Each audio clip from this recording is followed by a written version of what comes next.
Cerita kisah perjalanan hidup seorang anak manusia. Hari ini aku mau cerita tentang tabur tuai. Sering sekali kan kita mendengar orang bilang, apa yang kamu tabur akan kamu tuai. Menurut Bapak Ibu, benar nggak? Apa yang kamu tabur akan kamu tuai? Kalau menurut saya, kalau sampai ada firman Tuhan bunyinya seperti itu adalah satu kebenaran. Apa yang kamu tabur akan kamu tuai. Tidak ada satu hal dalam hidup kita terjadi muncul begitu aja. Semuanya terjadi karena tabur tuai. Bahkan kadang-kadang apa yang ditabur orang tua kita itu kita yang nuai. Bener nggak? Iya kan? Makanya hukum tabur tuai itu berlaku dalam kehidupan kita umat manusia. Sejak bumi ini dijadikan, dunia ini ada, sampai nanti lenyap. Firman Tuhan itu tidak akan lenyap. Firman Tuhan itu akan tetap ada. Firman Tuhan yang mana? Firman Tuhan yang benar. Bukan firman Tuhan yang contekan atau kutip sana, kutip sini. Enggak. Firman Tuhan itu yang benar. Tabur tuai, apa yang kamu tabur? Kamu kadang-kadang tidak menyadari apa yang kamu tuai sekarang, apa yang kamu alami sekarang itu adalah hasil dari perbuatan kamu di masa-masa lalu, yang dulu-dulu ataupun yang diperbuat orang tuamu. Itu yang kamu tuai. Kalau kita yang percaya sama Tuhan Yesus, ada doa pemutusan kutuk itu. Ada doa pemutusan kutuk di dalam nama Yesus. Aku memutuskan dosa-dosanya disebutkan supaya tidak terjadi lagi kepada anak cucu. Tetapi itu juga harus ada satu komitmen juga. Walaupun kamu sudah putuskan, tetapi kutuk itu kamu masih ada di benak kamu dan kamu masih menghidupi itu akan terjadi lagi. Jadi harus benar-benar kalau diputuskan, ya hidup benar dalam kekudusan, hidup dalam kebenaran. Gitu Bapak Ibu Saudara. Ya kadang-kadang orang tuh berbuat seenaknya dalam kehidupan ini menurut maunya sendiri, carpe diem, maunya sendiri. Tanpa memikirkan nanti di tahun-tahun depan, di puluhan, belasan sampai puluhan tahun depan ke depan, apa yang akan terjadi.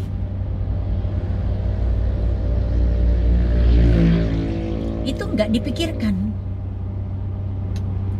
Akhirnya setelah mentok di satu kejadian, di situ terjadi satu kekacauan dalam kehidupan pribadi mereka. Baru mereka tuh bingung dan menyalahkan orang lain. Ini semua gara-gara si ini. Ini semua gara-gara si itu.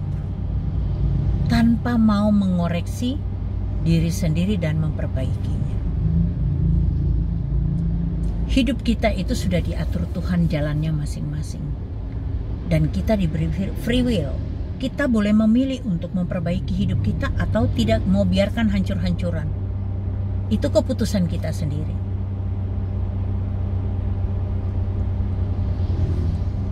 Tapi ingat benar bahwa apa yang kamu tabur itu akan kamu tuai. Kalau kamu naburnya bibit jagung, tidak mungkin kamu panennya buah labu. Itu nggak mungkin.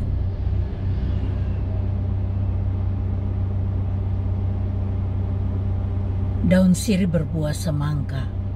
Itu cuma lagu doang. Dalam kenyataannya nggak mungkin seperti itu.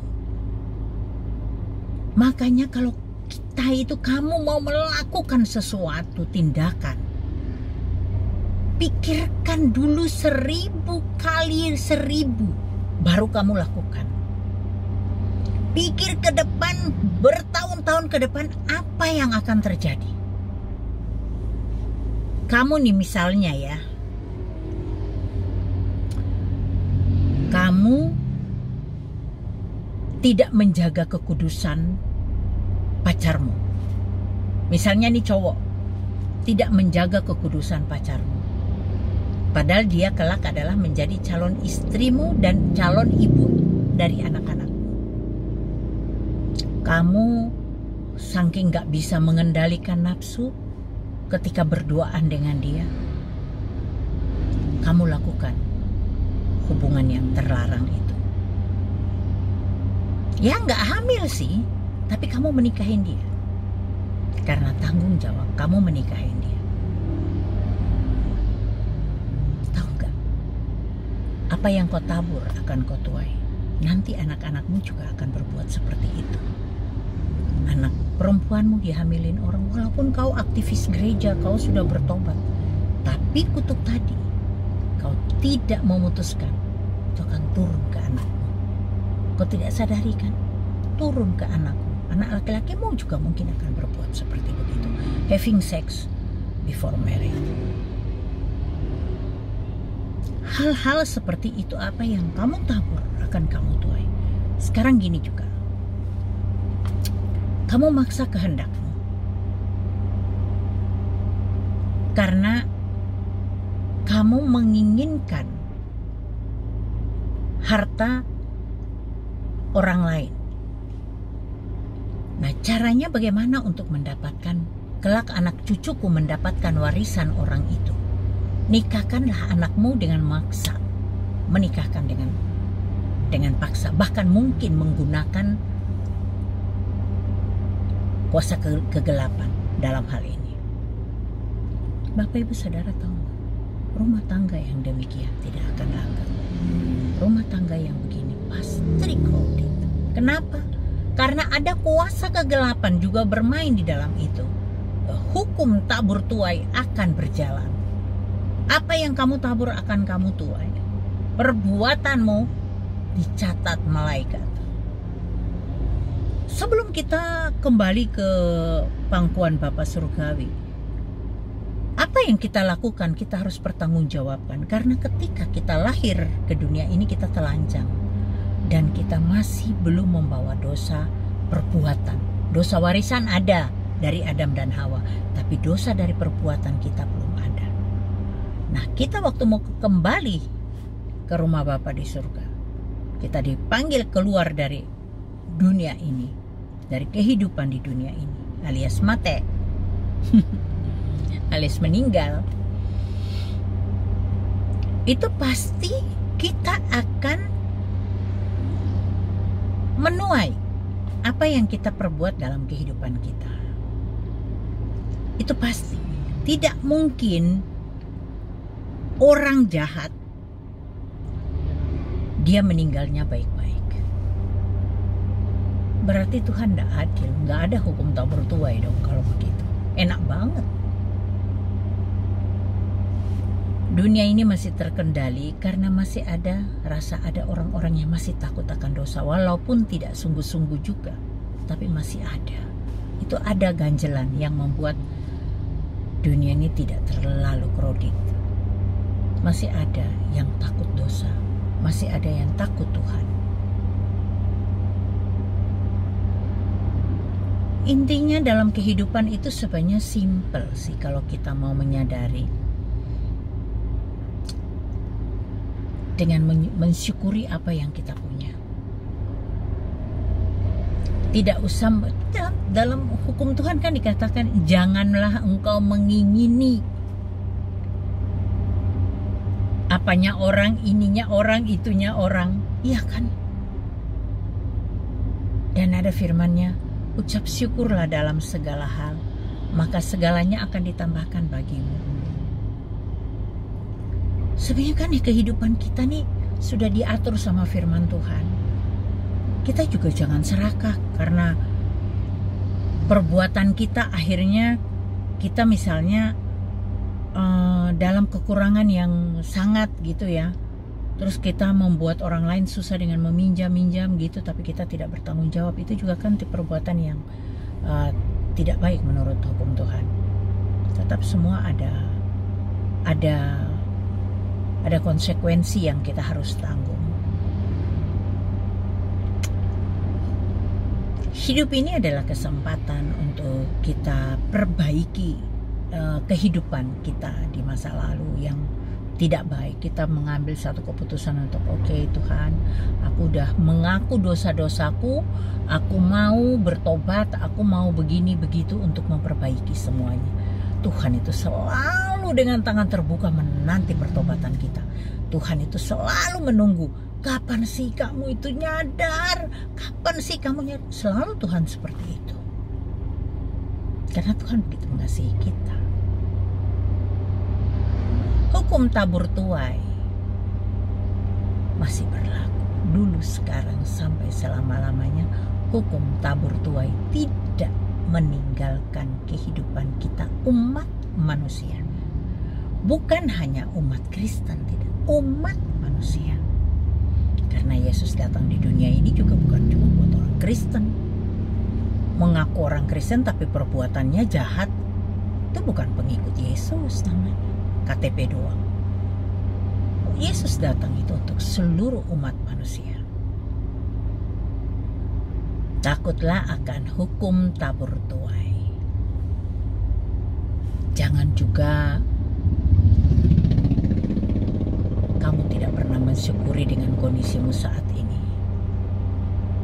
Apapun kondisimu saat ini, ucap syukur, karena itu semua dalam rancangan tangan Tuhan.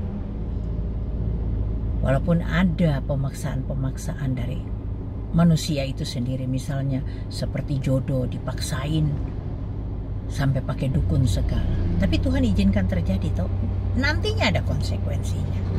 Walaupun nanti ada konsekuensinya, tapi kalau menyadari itu salah dan oke, bertobat dan oke, saya menerima semua konsekuensinya Tuhan, aku mau hidup benar, minta ampun sungguh-sungguh sama Tuhan. Apakah Tuhan tidak mengampunimu? Tuhan tuh selalu menunggumu. Bertobatlah. Kalau orang tidak pernah merasa syukur, tidak merasa cukup, kurang dan selalu kurang. Orang tuh kadang-kadang gini loh, suka melihat kehidupan orang lain. Kok kehidupannya enak ya? Terus dibandingkan dengan dirinya.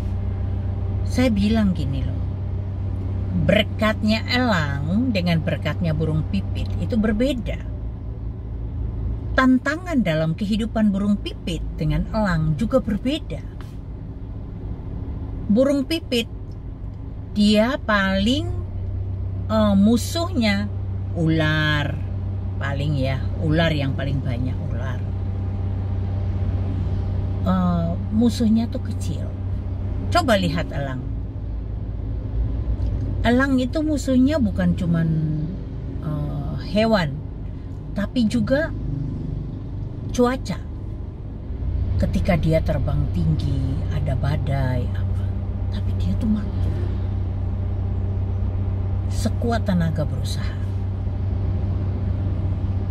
Berkatnya juga berbeda.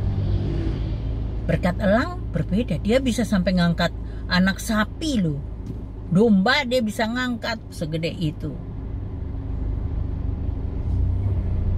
Burung pipit kan enggak, cuma makan berat, apa padi, biji-bijian yang kecil-kecil. Tidak mungkin dia bisa ngangkat yang berat kan. Berkatnya kecil, tapi kalau dia tidak pernah serakah. Harus menyimpan di lumbung, ngumpetin kayak burung apa itu, woodpecker itu, burung woodpecker, tok tok tok tok tok, dia bolongin pohon-pohon, simpan biji-bijian buat musim dingin.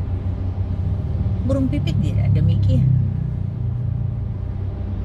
Jadi kalau kita mau mengucap syukur dalam segala hal dalam kehidupan kita, hidup ini nikmat yang Tuhan sudah berikan buat kita. Ucap syukur. Terima kasih Tuhan. Jangan bersungut, jangan mengeluh terus, merasa, wah saya kalau di rumah mertua saya kayak pembantu, saya nggak mau. Wah saya kalau di rumah orang tua, masa saya yang kudu kerja semua. Suka sambat. Ingat loh, apa yang kamu tabur itu akan kamu tuai. Kalau kamu taburnya baik, dengan ikhlas menolong orang lain, dengan ikhlas melakukan tanggung jawabmu, apakah Bapakmu di surga tidak mengupaimu? Coba tak tanyain, apakah Bapakmu di surga nggak mengupain kamu? Tuhan tuh senang kalau kita tuh mengucap syukur. Kita menyadari keberadaan kita di dunia ini semua atas rancangan Dia. Ucap syukur dalam segala hal. Maka Dia akan menambahkan, Dia janjinya seperti itu. Diberikan damai sejahtera sukacita yang tidak bisa kita beli. Alangkah naifnya ya orang yang mengharapkan harta, uang. Pasti orang-orang yang demikian tidak ada damai sejahtera dan sukacita. Percayalah, karena damai sejahtera dan sukacita hanya kita bisa temuin di pribadinya Kristus. Kalau Dia ada di dalam kita, maka ada rasa damai sejahtera dan sukacita itu. Walaupun dalam pergumulan seberat apa, masih ada damai sejahtera dan sukacita dari Tuhan. Oke Bapak Ibu Saudara, selamat hari Minggu, selamat beribadah. Tuhan Yesus memberkati.